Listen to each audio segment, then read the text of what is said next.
নমস্কাৰ বন্ধুসকল, আকৌ আহিলোঁ এটি নতুন ভিডিঅ' লৈ আপোনালোকৰ বাবে।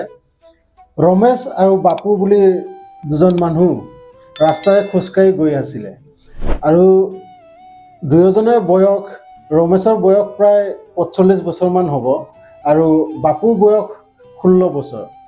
আৰু যিজন বাপু তাৰ নাম আচলতে ৰোহন, কিন্তু মৰমতে দেউতাকে তাক বাপু বুলি মাতিছিল। আৰু সেই যে ৰমেশ হ'ল সেই বাপুৰ দেউতাক। আৰু বাপু সৰুৰে পৰা অলপ ধেমেলীয়া টাইপৰ আছিলে।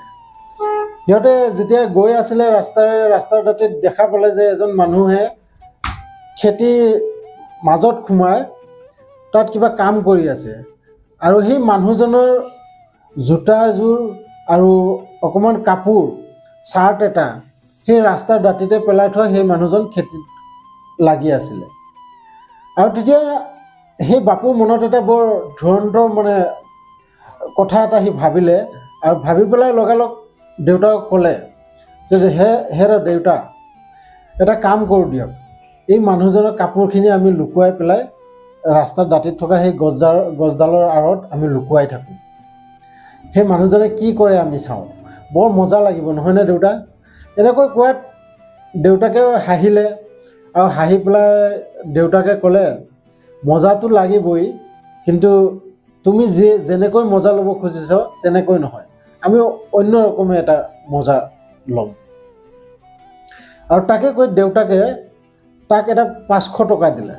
আৰু সেই ৫০০ টকাটো তাক ক'লে যে এই ৫০০ টকাটো নি পেলাই তই সেই মানুহজনৰ চাৰ্টৰ পকেটত সোমাই থৈ দে। তাৰপিছত আমি সেই গছডালৰ আঁৰত লুকুৱাই আমি চাম সেই মানুহজনে কি কৰে। তেতিয়া দেউতাকে কোৱা মতে সেই বাপুৱে সেই টকাখিনি নি চাৰ্টৰ পকেটত সোমোৱাই থৈ আহি দুয়োজনে সেই গাছডালৰ আঁৰিত থিয় হৈ চাবলৈ ধৰিলে মানুহজনে কি কৰে। আৰু কিছু সময়ৰ পিছত মানুহজনে বৰ দুখে ভাগৰে ওলাই আহে খেতিৰ পৰা, আৰু ৰাস্তাৰ দাঁতিত থকা কাপোৰবোৰ এখন এখনকৈ উঠাবলৈ ধৰিলে। আৰু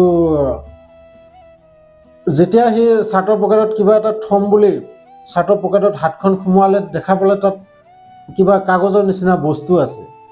আৰু সেই বস্তুখিনি কি বুলি চাম বুলি সি উলিয়াই চালে যে তাত ৫০০ টকা এটা আছে। আৰু ৫০০ টকাটো পাই সি লগালগ তাতে আঁঠু কাঢ়ি ওপৰৰ ফালে চাই ভগৱানক ক'বলৈ ধৰিলে, বৰ জোৰকৈ চিঞৰি চিঞৰি ক'বলৈ ধৰিলে, হে প্ৰভু, তুমি আজি কি ৰূপত মোৰ সন্মুখত আহি ওলালা ক'ব নোৱাৰোঁ। মোৰ মাইকী আজি ৪ দিন ধৰি বিচনাত পৰি আছে। আজি ডক্তৰক আনিব যাওঁতে ডক্তৰে আগৰ পইচাখিনি খুজিছে যে আগৰ পইচাখিনি দিলেহে মই আজি যাম। আৰু ডক্তৰৰ তাতে বাকী হৈছে মোৰ ৫০০ টকা। মোৰ তাতে মাত্ৰ আছিলে ৩০ টকা। কিন্তু আপুনি যি ৰূপতে আহি মোক এই টকাখিনি দিছে তাৰ বাবে বহুত বহুত ধন্যবাদ আপোনাক। আৰু এই কথাখিনি ৰমেশ আৰু বাবুৱে শুনি আছিলে।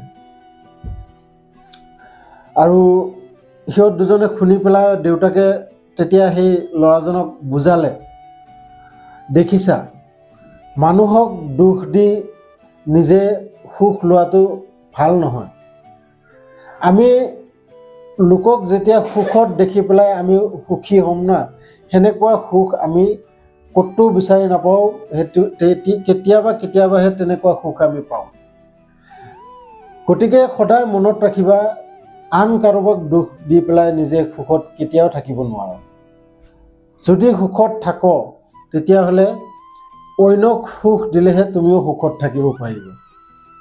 আৰু কেতিয়াও অন্যক এনেকুৱা ধেমালি আৰু জীৱনত নকৰিবা তুমি, বা তুমি মনত নাভাবিবা এনেকুৱা ধেমালি যে কিছুমানক দুখ কষ্ট দি পেলাই তুমি খুব সুখত থাকিম বুলি কেতিয়াও নাভাবিবা। যিয়ে নহওক, সৰু কাহিনী আপোনালোকে চাই যদি ভাল পাইছে ভিডিঅ'টো লাইক এটা কৰি দিব।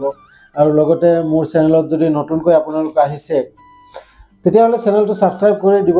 মোৰ উৎসাহ হৈ থাকিব এনেকুৱা ভিডিঅ' বনাবলৈ। আৰু লগ পাম এনেকুৱাই আৰু এটা ইণ্টাৰেষ্টিং ভিডিঅ' লৈ নেক্সট ভিডিঅ'ত। ধন্যবাদ।